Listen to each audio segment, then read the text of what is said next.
For amber waves of grain in the fruited plain, thank American farmers. That may sound counterintuitive to say that in the days of soaring food prices and shortages, but actually, without the American farmer and without the American rancher, we would be living in a world of scarcity today, and America would not be what it has become. Let's take a look.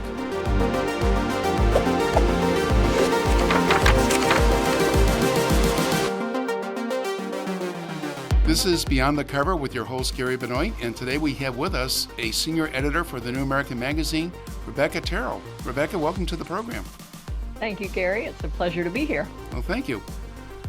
Now, in the June 13 issue of the New American Magazine, you wrote an article entitled, For Amber Waves of Grain in the Fruited Plain, Thank America's Farmers. What is the spirit behind that title? What are we thanking American farmers for? We're actually thanking American farmers for almost everything that we use in our daily lives, as well as this great country that we have. Without farmers and ranchers, we would never have become the country that we are today, and we certainly wouldn't be able to survive beyond nomadic hunter-gatherer subsistence. So I think it was a lot of fun to research this article, and because it was amazing to discover all of the things that we use in our daily lives that originated on a farm or ranch. And you don't ever sit down and think about this, you just take these things for granted. But it's not just the food on your table that comes from a farm. It's the clothes on your back, the actual table that you eat, where you eat dinner, that comes from a tree farm if it's made of wood.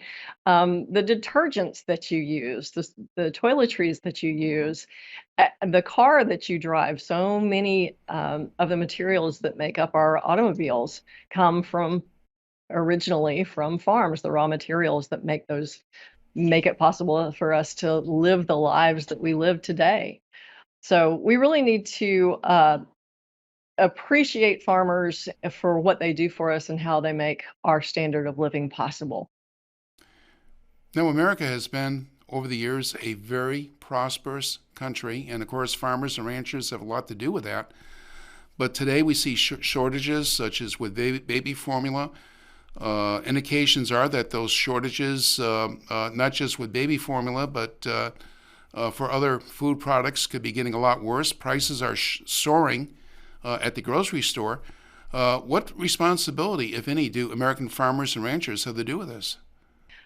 Yes, I talked with a rancher out in California who specifically gave the meat packing industry as an example of what's going on here. He said that the ranchers are not getting those the profits from all those higher prices we're seeing in the supermarkets on our meat. It is the meat packers, which the mom and pops have been regulated out of business by our federal government. And the meat packing industry is basically almost a monopoly controlled by, he said, about 3 or 4 meat packing conglomerates. And they're the ones who are setting these prices and getting the profits. And we've seen this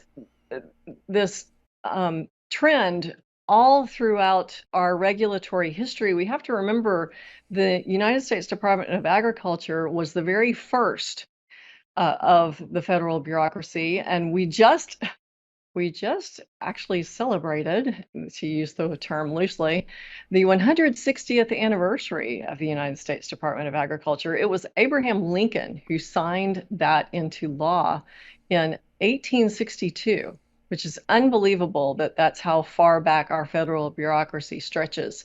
But ever since then, and Congress gave that agency such a wide scope of authority that it could regulate interstate commerce, and it does. It restricts farmers now on how much they can produce on their own farms based on a wide variety of regulations. That farmers are even restricted on how many crops they can grow to feed their own livestock, which is absolutely ridiculous. Supposedly, the reason is to protect interstate commerce. If you grow too much of your own resources, you are not buying enough resources from other people. It's ridiculous. But this is the kind of regulation, and we've seen this regulation in other areas too. In transportation, it was supposedly the antitrust regulations that were going to protect train traffic. They effectively shut down the small mom and pops and allowed the big railroad lines to basically establish monopolies. Then trucking came in. The same thing happened with trucking. Then airlines came in. The same thing happened with airlines. With farming, it's the same scenario where these mega farms now, I mean, everybody worries that Bill Gates owns the most farmland in America out of anybody else, and all of these huge million-acre mega farms that can easily shut down our food supply if they pull the plug now. And we have these monopoly situations that have come about because of regulations that have been in effect for years and years and years.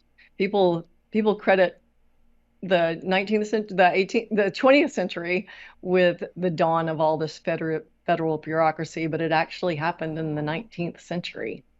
Right, and of course that's when it started, but it's gotten progressively worse. But a lot of people, I am sure, who are against monopolies see that as a byproduct of laissez-faire or a byproduct of free enterprise. But actually, it's a byproduct of government, is it not? It certainly is. It absolutely is. And all these impending food shortages that people are talking about now, and the media is starting to rumble with all of this. We really have set ourselves up for this food catastrophe perfect storm. And it is not because of farmers at all. It's because they have been shackled by all of the regulations that our federal government puts on them. And they're ridiculous regulations. They're in the name of things like out in California, they're battling regulations about wolves because wolves are on the endangered species list. So farmers cannot protect their own livestock from wolf attack. They will be fined. They can even be imprisoned for for defending their livestock against wolf attack. They're shutting down farms and restricting irrigation for tiny little bait fish out in Mm-hmm. California. And that's been going on since 2014, or actually longer than that. And the reasons that they have for all of this interference with agriculture are completely insane and illogical. Again, we've got to do something about this. We have got to start breaking down this federal bureaucracy. We've got to elect people into Congress who will realize and recognize that every single agency in the federal bureaucracy, especially the Department of Agriculture, is completely unconstitutional. There is no basis in the Constitution for any federal involvement in agriculture, in health, education, any of these other federal bureaucracies.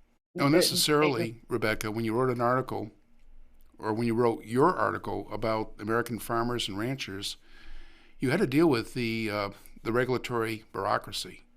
There was no way you could write such an article without doing that. But actually, that's really not where the main focus of your article is. And in terms of the main focus, your article appeared in the department of the New American called Faith, Family, Freedom. Yes. And in the research for your article, you talked to quite a few farmers and ranchers. So going beyond the article itself, could you basically explain what it was like to talk to these farmers and ranchers? Because you're not a farmer or rancher yourself, but what was it like? And how do their occupations and their lifestyle and whatnot, their work ethic, their faith, how does that compare to the spirit of this column, Faith, Family, Freedom? Well, it was very interesting and very inspiring to talk to them. And I actually do have some agriculture in my background as well. Oh, really?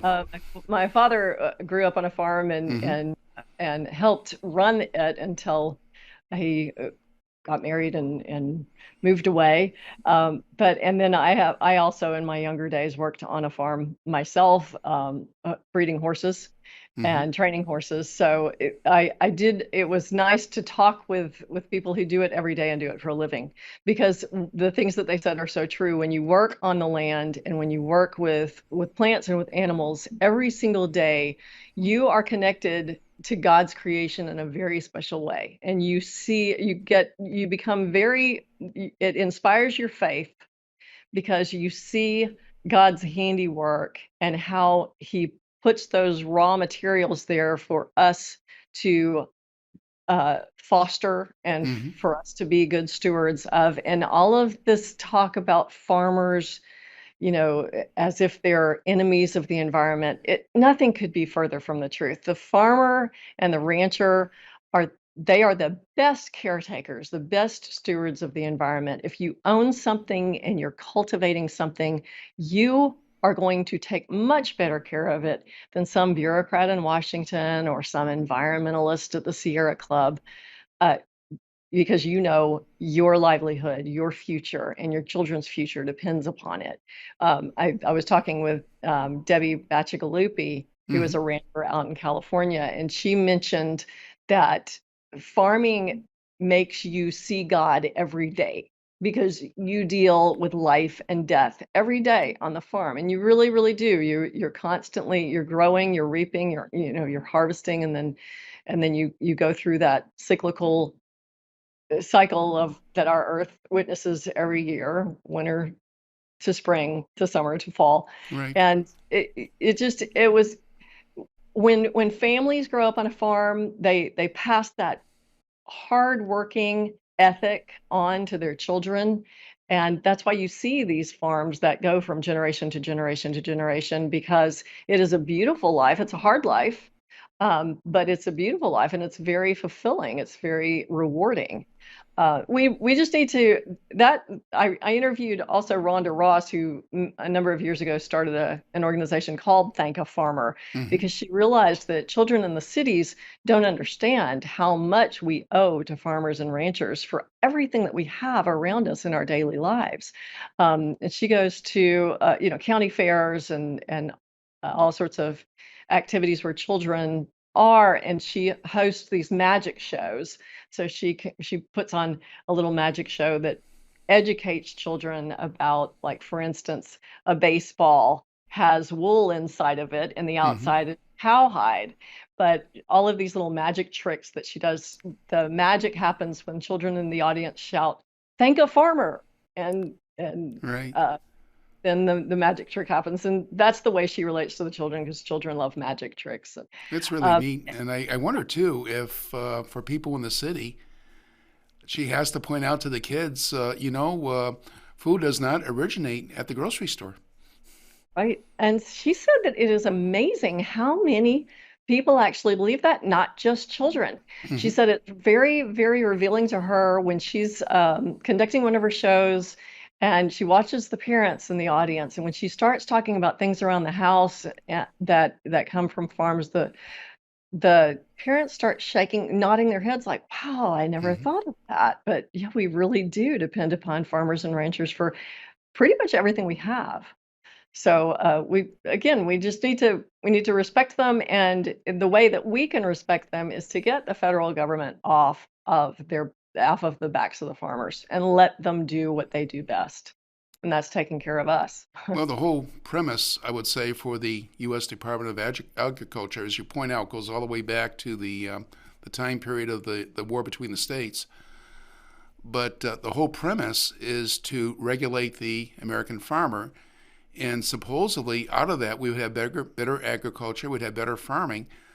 But the founding fathers had a very different view, did they not? There's no power in the Constitution to They, allow the government to regulate the American farmer. that's exactly right, and there's a reason for that, and we're seeing it today. If bureaucratic regulation were so great, why do we have these just spiraling food prices that we have Right. now? Why do we have forecasts of food crisis and famine that are global? Why does the United States of America, supposedly the strongest nation on earth, why are we dependent upon all of these other nations for exports? We shouldn't be. We are self-sustaining. We have the fisheries, we have the Great Plains of the grains, we have the ranches with cattle, we have fowl production, we have citrus, we have everything that we're self-sustaining, or should be. And the reason that we are not self-sustaining is not because we don't have farmers to produce those things. It is because we have bureaucrats in Washington preventing the farmers from producing. Final question, Rebecca, but based on the people you talk to, what do you think they could accomplish if we got rid of the regulations? It really is amazing. We compare the United States to the rest of the world, that even today, how prosperous we are. But could you describe a world where we get rid of these regulations? I think that the great dreams of all these environmentalists would be fulfilled. I think that a lot of people would source their products much more locally. And we see that with the small family farmers. For instance, there's an Amish farmer in Pennsylvania who recently made headlines. Last year, the federal government shut his production down because in 2014, supposedly there were a couple of cases of disease that went back to his raw milk that he produces Mm-hmm. on his farm. These cases, there were two cases. They called it an outbreak from two cases. One was in Florida and one was in California, and they never proved how those diseases from raw milk related to his particular farm. They came in and shut down his operation and made him pay hundreds of thousands of dollars in fines. That kind of thing, if he truly were a danger, how could he have such a widespread customer base? He wouldn't. People would complain. He would lose customers. If you look at the small farms now that operate like his does, and you see the wide customer base Mm-hmm. that they have, that would expand and explode if we got rid of the federal intervention. Well, thank you very much, Rebecca. And for our viewers, we encourage everyone to see your article. It really is very, very inspiring. Despite the fact, Rebecca, you do have to cover necessarily some of the regulatory hurdles farmers and ranchers have to deal with, but just a very, very inspiring article about an important part of America that often is overlooked by people who are not themselves farmers or ranchers. So thank you very much, but in the description for this video, there will be a link to access this article.